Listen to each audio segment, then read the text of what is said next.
როგორ აისახება ევროკავშირის საქართველოს პარტნიორობა ახალგაზრდების გაძლიერებაში. ადგილობრივი მეწარმეობის მხარდაჭერაში, თემების განმტკიცებასა და რეგიონების განვითარებაში დღეს ევროკავშირის ელჩი პაվել ჰერჩინსკი ევროკავშირის წევრი ქვეყნების ელჩებთან და დიპლომატებთან ერთად ბოლნისში იმყოფებოდა.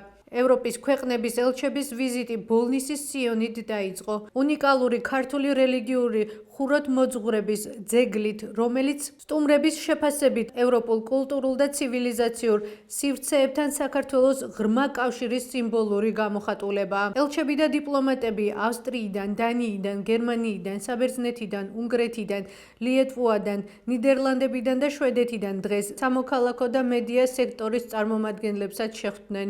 აქ ბოლნისში ევროკავშირის წევრი რამდენიმე ქვეყნის კოლეგასთან ერთად ყოფნა არის დასტური იმისა, რომ ჩვენ ერთგულად უჭერთ მხარს საქართველოს რეგიონების განვითარებას. უკვე 30 წელია, რაც ევროპის გუნდი დგას საქართველოს გვერდით, როგორც კარგ, ისე რთულ დროს და ჩვენ ამას მომავალშიც გავაგრძელებთ. განაცხადა ევროკავშირის ელჩმა პაվել ჰერჩინსკიმ.